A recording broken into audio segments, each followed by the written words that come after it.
और दोस्तों पिछले वीडियो में मैंने बात की थी प्रॉक्सी के बारे में। इस वीडियो में हम बात करेंगे फॉरवर्ड एंड रिवर्स प्रॉक्सी के बारे में। सबसे पहले हम बात करते हैं फॉरवर्ड प्रॉक्सी के बारे में। हालांकि दोनों ही काइंड ऑफ सिमिलर हैं, बस उनके वो कहाँ पे यूज़ होती हैं, वो किस एंड पे यूज़ होती हैं, उससे मतलब होता है कि ये किस तरह काम कर रही हैं।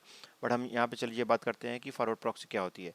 तो दोस्तों जो हमारी क्लाइंट मशीन होती है, जैसे हमारा मोबाइल हो गया या लैपटॉप हो गया, ये जब भी किसी सर्वर को एक्सेस करते हैं, किसी कोई भी सर्वर, यूट्यूब, फेसबुक या कोई भी वेबसाइट जो अवेलेबल है, उसको अगर आप एक्सेस करते हो प्रॉक्सी के थ्रू, तो उस केस में क्या होता है कि जो आपका जो क्लाइंट आईपी होता है, ये जहाँ पे हमारे केस में 10.10.10 है, ये आईपी को जब हम नहीं चाहते कि इंटरनेट पे कोई जान पाए या वेब सर्वर जान पाए कि किस आईपी से ये रिक्वेस्ट आ रही है, उस केस में जो हमने प्रॉक्सी की बात की थी, उसमें भी हम यही बात की थी कि अगर जो एंड सर्वर उसको नहीं बताना या जो भी डेस्टिनेशन उसको नहीं बताना कि ये रिक्वेस्ट कहाँ से आ रही है, तो हम प्रॉक्सी का इस्तेमाल करते हैं।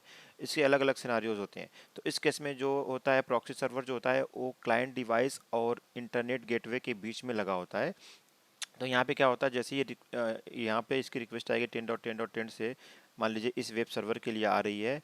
तो जैसे रिक्वेस्ट यहाँ पे पहुँचेगी तो ये क्या करेगा, इस 10.10.10 आईपी को बदल करके यहाँ से ये प्रॉक्सी का आईपी आगे जाएगा। तो जो भी आईपी इस प्रॉक्सी का होगा उसी आईपी से रिक्वेस्ट जो होगी वेब सर्वर के पास जाएगी।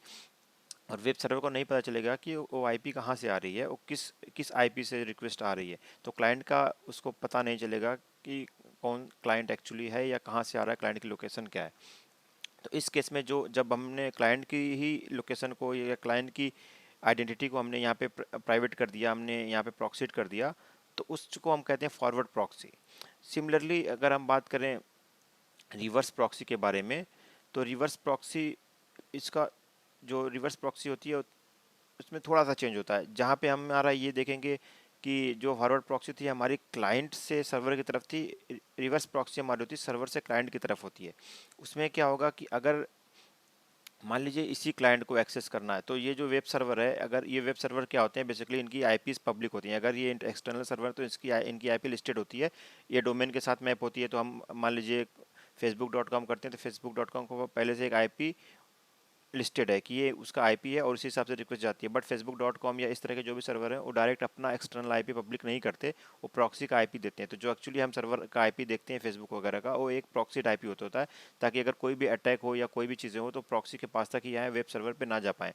तो बट इस केस में हम सिंपल बात करते हैं, जो यहाँ पे वेब सर्वर है, मान लीजिए इस क्लाइंट से हमने पिछले अभी बात की कि फॉरवर्ड प्रॉक्सी में इस क्लाइंट से रिक्वेस्ट आ रही थी, वहाँ पे ये यहाँ पे हमने देखा था ये प्रॉक्सीड होकर के ये रिक्वेस्ट वेब सर्वर के पास आ रही थी।